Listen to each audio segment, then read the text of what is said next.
राहुल जैसे ही bus stand से बाहर आया, उसने कुछ लोगों की भीड़ देखा। सड़क के बीच कुछ लोग भीड़ लगाकर खड़े थे और लोग भागकर उधर की इकट्ठा हो रहे थे। राहुल भीड़ को चीरता हुआ अंदर पहुंच गया। वो ये नज़ारा देख दंग रह गया। एक लड़की का एक्सीडेंट हुआ था, जिसका पैर टूट चुका था और सर में भी बहुत चोट आई थी, जिसकी वजह से बहुत खून बह रहा था। चारों तरफ खून ही खून था और लड़की तड़प रही थी। ये देख राहुल लोगों से बोला, भीड़ लगाकर क्यों देखते हो? इसे उठाओ और अस्पताल ले चलो, वरना ये मर जाएगी। लोगों ने कोई जवाब नहीं दिया। राहुल को कुछ भी समझ नहीं आया तो उसने ऑटो वालों से मदद मांगी, पर किसी ने मदद नहीं की। तब उसने अस्पताल का पता पूछा। लोगों ने बताया यहाँ से 3 किलोमीटर दूर अस्पताल है। राहुल उस लड़की को कंधे पर डाला, अस्पताल की ओर भागने लगा। अस्पताल पहुंचकर उसने लड़की को भर्ती कराया और उसका इलाज शुरू होने से पहले ही डॉक्टर ने कहा, तुम इसे सही समय पर लाए हो, वरना ये बच नहीं पाती। इसके पैर की हड्डी टूटी हुई है और सर में भी गंभीरता से चोट आई है, जिसका ऑपरेशन करना होगा। आप 50,000 रुपये जमा कर दो, हम इलाज शुरू कर रहे हैं। लड़की के पास कोई भी फ़ोन नंबर या पता नहीं था जिससे उसके घर तक खबर पहुंचाई जा सके, और राहुल के पास भी इतने पैसे नहीं थे। राहुल चिंता में पड़ गया। इतने पैसे वो कहाँ से लाएगा? पैसे के लिए वो चिंता कर ही रहा था कि एक आदमी उसके पास आया। उसने कहा, अगर तुम्हें पैसे चाहिए तो मैं दिला सकता हूँ। मुझे क्या करना होगा? राहुल ने पूछा। तुम्हें कितने पैसे चाहिए? आदमी ने पूछा। मुझे 50,000 रुपये चाहिए। कैसे मिलेगा? मैं काम करके सारे पैसे चुका दूंगा। तुम्हें काम करके चुकाने की ज़रूरत नहीं है। यहाँ एक बड़ा धनवान आदमी का बेटा एडमिट है, जिसे 1 किडनी और 2 बोतल खून की ज़रूरत है। अगर तुम दे दो तो बदले में मैं तुम्हें 50,000 रुपये दिला सकता हूँ, आदमी ने कहा। राहुल बिना सोचे तैयार हो गया। अपनी 1 किडनी और 2 बोतल खून देकर राहुल ने पैसा जमा करा दिए और दिन रात उस लड़की के साथ रहने लगा और उसकी देखभाल करने लगा। लड़की भी बहुत ही खूबसूरत थी। मन ही मन राहुल उसे चाहने लगा था, लेकिन दुर्भाग्य ये था कि वो लड़की बेहोश थी। होश नहीं आ रहा था। राहुल उसका नाम भी नहीं जानता था। 1 किडनी और खून की कमी के बाद लगातार जागकर लड़की की देखभाल करके राहुल की तबीयत भी खराब होने लगी थी।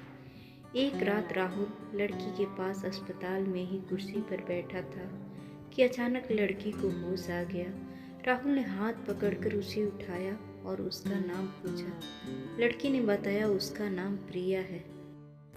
लड़की के घर वालों का नंबर लेकर राहुल ने कहा, मैं तुम्हारे घर वालों को फ़ोन करके आता हूँ ताकि वो भी आ जाए।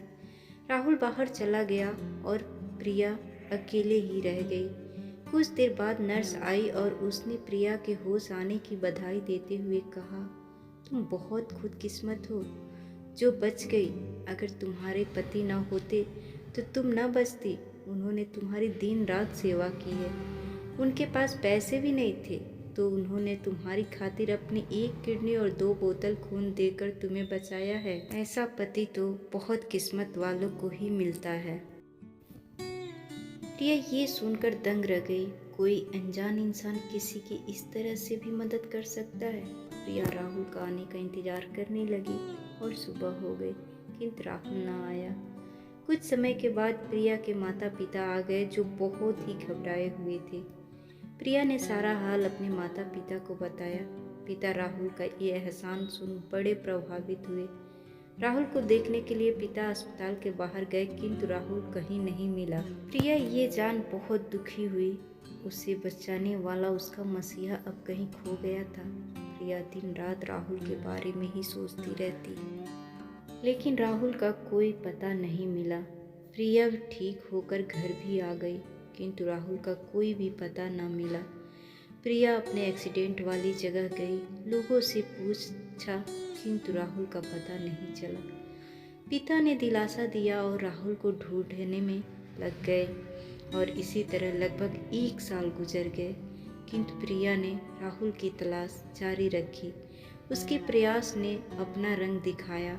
राहुल को ढूंढते हुए प्रिया उस ऑटो वालों तक पहुंच गई जिसने राहुल को रतीश के घर तक पहुंचाया था। प्रिया तुरंत उसी ऑटो में बैठकर सतीश के घर पहुंच गई। सतीश प्रिया को देखकर बहुत अचंभित हुआ। सतीश ने बताया वो बहुत खुशी से शहर आया था। उसकी माँ की जिम्मेदारी उसके ऊपर था, किंतु शहर में आते ही उसकी मुलाकात तुमसे हो गई और पैसों की कमी की वजह से उसने अपनी 1 किडनी और 2 बोतल खून बेचकर तुम्हें बचा लिया और खुद बहुत बीमार हो गया। अपना इलाज कराने की उसकी हैसियत नहीं थी और वो तुम पर बोझ भी नहीं बनना चाहता था। सतीश ने आगे बताया, इसी वजह से जब तुम्हें होश आ गया था तो वो तुम्हारे पिता को फ़ोन करके मेरे ही पास आ गया था। मुझे लगता था वो मन ही मन तुम्हें चाहने लगा था। सतीश की बात सुनकर प्रिया रोने लगी और उसने बताया, मैं भी राहुल को बहुत चाहती हूँ। उसने मेरी ज़िंदगी बचाई है। उसके जैसा अच्छा इंसान मुझे नहीं मिल सकता। मुझे बताओ अब वो कहाँ है? मैं उसका इलाज कराऊंगी और हमेशा उसकी सेवा करूंगी। प्रिया की बात सुन सतीश की आंखें नम हो गई और वो पछताने लगा, काश मैंने उसकी मदद की होती। इतना कहकर सतीश फूट फूट कर रोने लगा। प्रिया घबरा गई। उसे रोते हुए पूछा, क्या हुआ राहुल को? सतीश ने रोते हुए कहा, प्रिया तुम्हारी लव स्टोरी अधूरी रह गई। राहुल अब इस दुनिया में नहीं है। अभी 10 दिन पहले ही उसका देहांत हो गया। प्रिया के दिल में जैसे जोर का धक्का लगा। उसके आंसू अचानक रुक गए। वो कुर्सी से उठी और बाहर निकल आई। सतीश प्रिया को आवाज़ देता रहा, लेकिन जैसे प्रिया को कोई आवाज़ सुना ही नहीं दे रहा हो। सतीश खड़े देखता ही रह गया और प्रिया उसकी आंखों से ओझल हो गई। जब हमें किसी से प्यार हो जाता है तब हम उसके बिना नहीं रह सकते। हमें लगता है वह हमारी ज़रूरत है, इसलिए हम उसके साथ रहना चाहते हैं। हमें लगता है हर वक्त वह हमारे साथ होना चाहिए।